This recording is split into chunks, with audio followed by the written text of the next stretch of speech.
create a society that would control human beings in a different way. One of their first acts was to take control of business. The planning of production would in future be done by the state. The free market was too unstable, as the crash in America had proved. Workers' leisure time was also planned by the state through a new organisation called Strength Through Joy. One of its mottos was service, not self.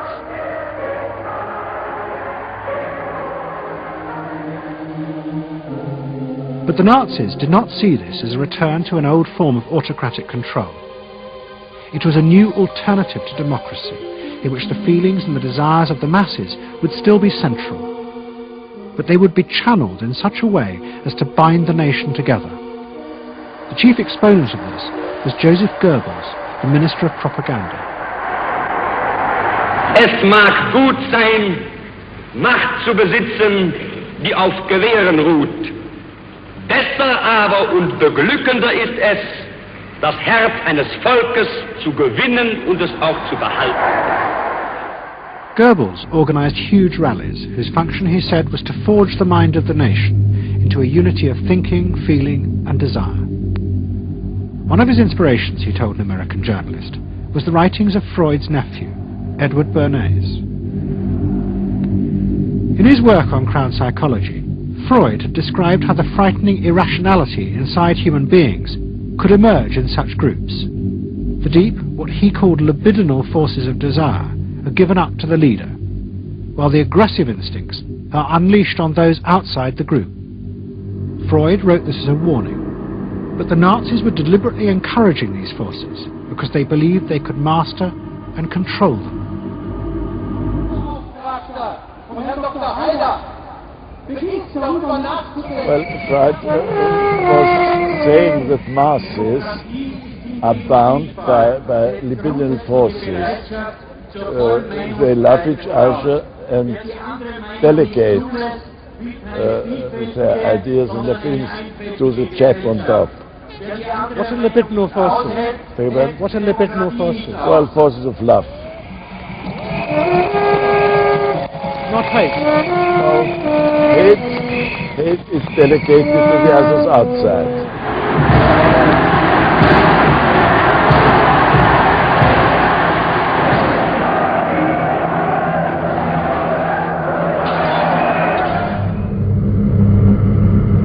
It's the mob.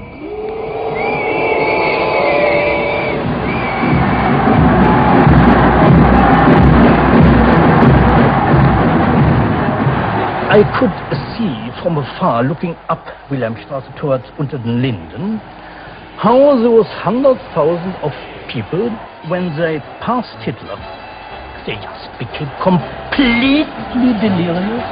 They began to shout these cries I will never get out of my ears. Heil, Sieg, Heil. They demented. And here I got confirmation how those irrational forces, uncontrollable forces in Germany, in the Germans, had erupted, had broken out, were running wild, were departing, marching on.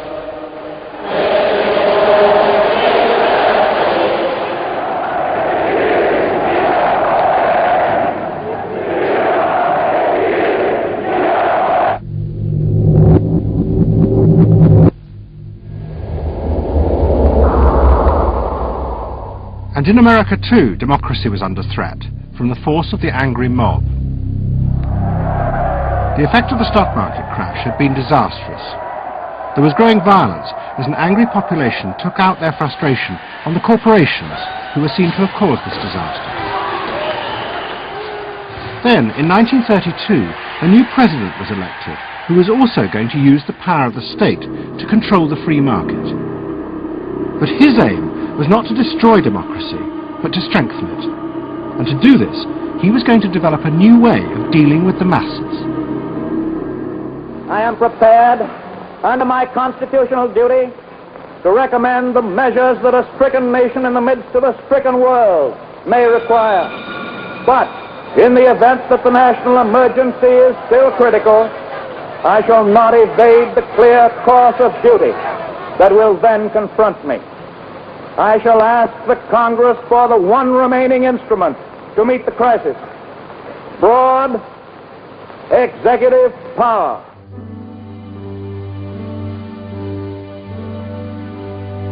It was the start of what would become known as the New Deal. Roosevelt assembled a group of young technocrats and planners in Washington.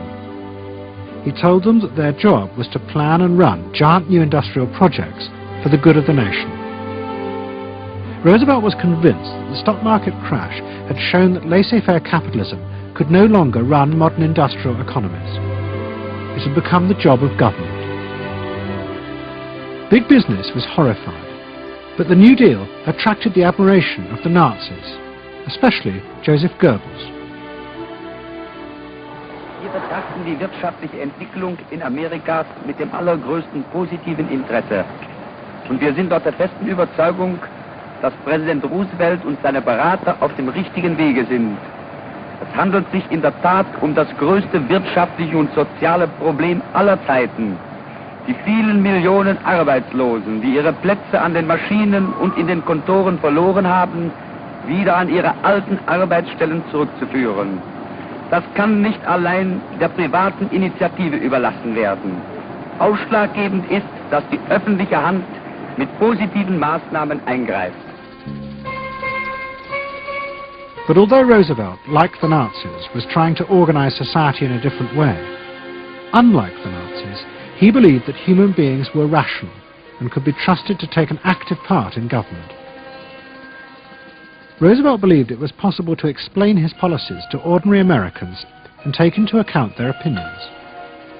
To do this, he was helped by the new ideas of an American social scientist called George Gallup. Favorite reading of New Deal Washington, the survey of U.S. public opinion. From offices at Princeton, New Jersey, a famed statistician, Dr. George Gallup, tells Washington from week to week what the nation is thinking. And in New York, Fortune magazine's analyst, Elmo Roper, compiles for publication a continuous record of the nation's approval or disapproval of how the country is being run. Gallup and Roper rejected Bernays' view that human beings were at the mercy of unconscious forces and so needed to be controlled. Their system of opinion polling was based on the idea that people could be trusted to know what they wanted. They argued that one could measure and predict the opinions and behavior of the public if one asked strictly factual questions and avoided manipulating their emotions. Well, how about this one? Do you think Franklin D. Roosevelt's New Deal has been bad for the nation in general? No, that question's loaded. It automatically suggests an answer. Well, how about this? Is your present feeling toward President Roosevelt one of general approval or general disapproval? That's better. Prior to scientific polling, the view of many people was that you couldn't trust public opinion. It was irrational, that it was ill-informed, chaotic, unruly, and so forth. And so that opinion should be dismissed. But with scientific polling, I think it established very clearly that people are rational, that they do make good decisions, and this offers democracy a chance to be truly informed by the public, giving everybody a voice in the way the country is run. I know my father wouldn't necessarily say the voice of the public is the voice of God, but he did feel very much that the voice of the people is a rational voice and should be heard. What Roosevelt was doing was forging a new connection between the masses and politicians. No longer were they irrational consumers who were managed by sating their desires. Instead, they were sensible citizens who could take part in the governing of the country. In 1936, Roosevelt stood for re-election. He promised further control over big business. To the corporations, it was the beginning of a dictatorship.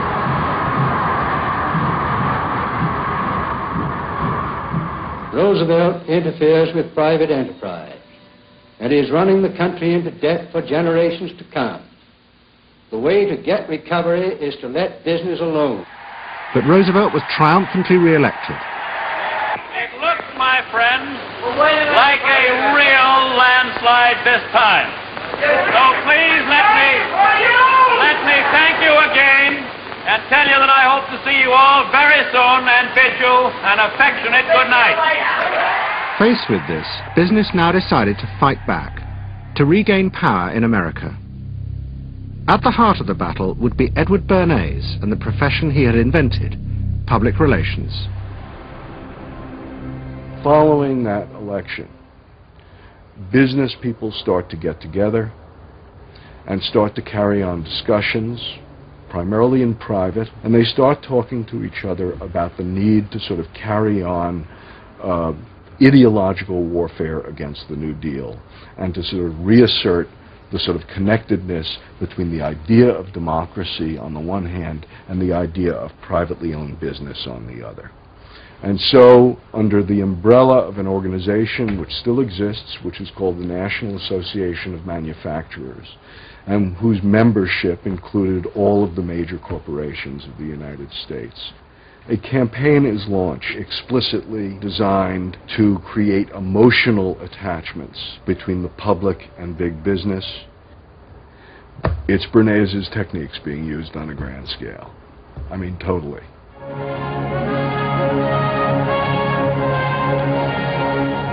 General Motors' Parade of Progress, traveling the high roads and byroads of America, bringing to millions of Americans in their own hometown the fascinating story behind modern industry, showing... The campaign set out to show dramatically that it was business, not politicians, who had created modern America. A better mode of living for all of us. Bernays was an advisor to General Motors, but he was no longer alone. The industry he had founded now flourished as hundreds of public relations advisors organized a vast campaign.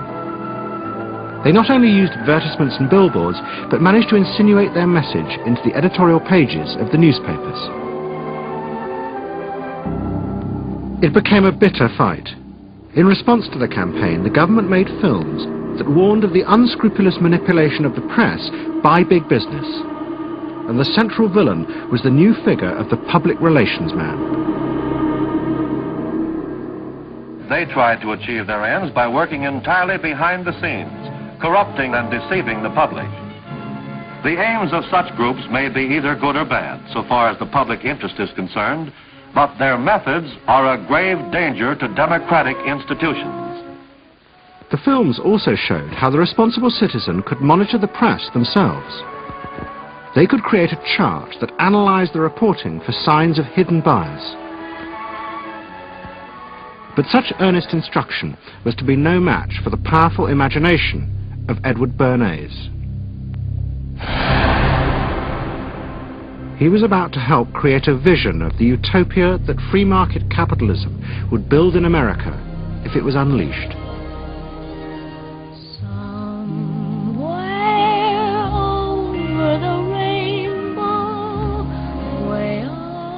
In 1939, New York hosted the World's Fair. Edward Bernays was a central advisor. He insisted that the theme be the link between democracy and American business.